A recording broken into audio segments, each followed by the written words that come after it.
Então, pessoal, a gente vai dar continuidade aí. Nós estamos falando aí dessa maravilha que é essa munição 223 556, né? É, Adiantando o assunto aqui para vocês, o seguinte: é muito comum, às vezes, a gente vai utilizar essa munição, tá? E por algum motivo essa munição ela tem uma pane, né? Catastrófica ali. Ela é como se fosse um bullet setback, né? O projétil entra para a munição. Isso aqui é um dano à munição. Ou muitas vezes, não sei se vai dar para ver, mas a munição ela está amassada. Tá vendo ali? Ela está amassada por ação do ferrolho, né? Ela está com marcas por ação do ferrolho e amassada. Então, essas munições aqui diminuem o espaço interno e essas munições, pessoal, devem ser descartadas, tá?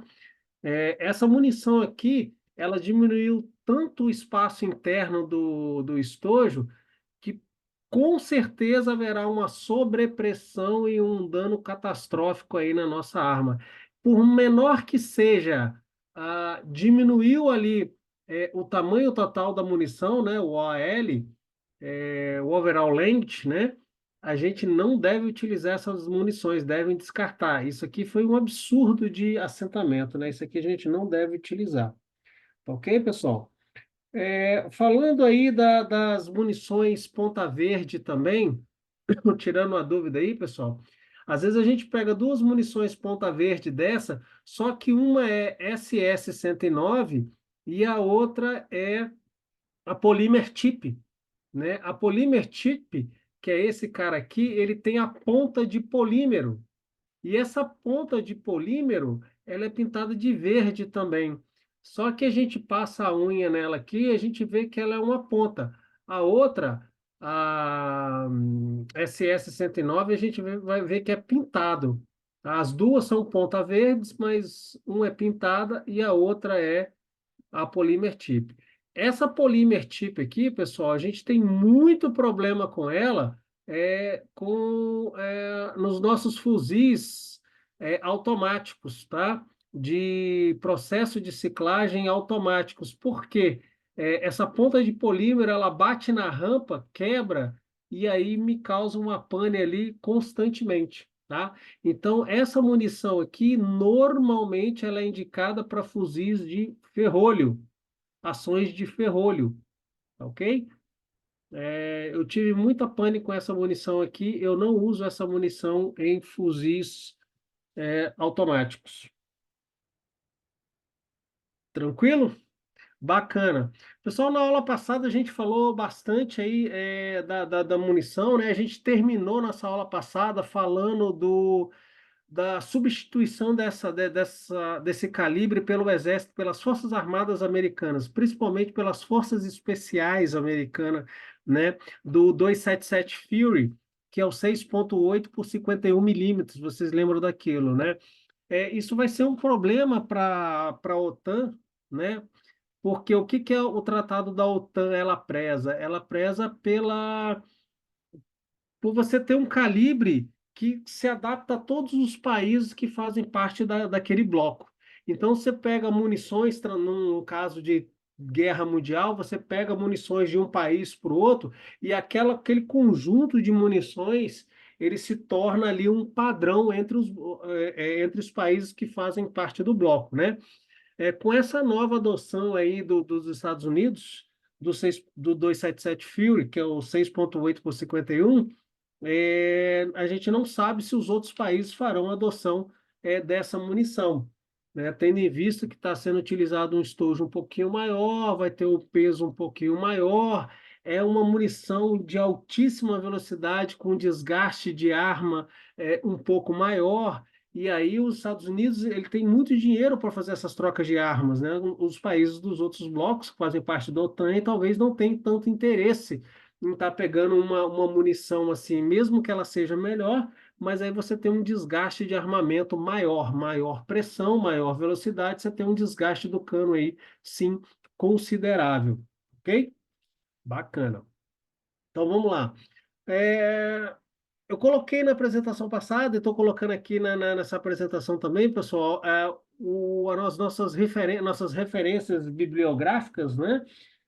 A primeira referência aí, pessoal, é o livro do Gaspar, é um livro do Luiz Gaspar, do colega professor também. É um livro muito interessante, ele é bem genérico. Ele traz ali, por exemplo, ele fala aqui sobre o supressor de ruído e suas características, fala sobre balística, balística interna, balística externa, um pouco de balística terminal, tá? É um livro todo em português ali do nosso colega, muito bem fundamentado, muito bem escrito, bastante pertinente em seus conteúdos, tá? O segundo livro que eu vou colocar, nós vamos tratar aqui hoje, pessoal, é o Vicente de Maio. Esse livro aqui, tá? É um livro de um patologista médico americano.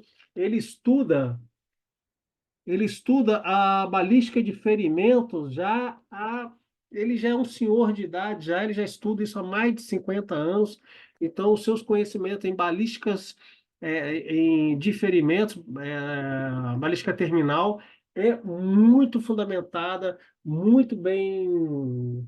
São anos de pesquisa. Esse cara é um pesquisador da área, excepcional, tá? Um livro que eu gosto muito, tá? É o meu livro de cabeceira, um livro que eu estudo balística interna. Quer entender sobre balística interna? Esses dois livros, pessoal, eles são em inglês. Esse aqui é um livro mais antigo, mas aí se você apontar seu celular ali para o Google Translator, ele traduz a página todinha para você. Você não vai passar sufoco adquirindo um livro em inglês, tá bom? O outro livro um cara que eu gosto muito é esse cidadão aqui, Brian Lintz, tá? O Brian Lintz, aquilo que eu falei para vocês, ele é um cientista da balística externa, tá? É um cara excepcional. Se vocês querem se aprofundar muito em balística interna, vocês vão encontrar esse livro por aí, ok? Outro livro que a gente vai utilizar aí, que eu não coloquei aqui, pessoal, é o livro do Robert McCoy. Esse livro aqui, ele é um livro grandão, só que é um livro com conteúdo bem científico, tá? É um cara cientista que traz aqui conceitos matemáticos, da balística interna. Então, esse daqui, por enquanto, eu não recomendo para vocês fazerem aquisição desse livro, tá bom?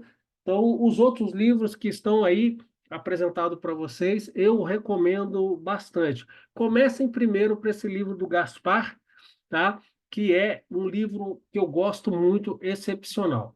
Tudo bem, pessoal? Nós vamos usar também um outro artigo na aula de hoje, que é um artigo sobre aerodinâmica, características de aerodinâmica do voo do 556, tá? Se a gente procurar isso daqui, a gente vai encontrar esse artigo na internet. A aula de hoje já passei para o coordenador para colocar na plataforma de hoje, tá? E daqui a pouco eu vou passar aqui a aula de hoje para vocês. Esse artigo científico, eu tenho ele aqui também, vou passar para o coordenador para colocar na plataforma de vocês, tá bom, pessoal? Esse artigo que está aqui embaixo aqui. Então, não precisem procurar, ok?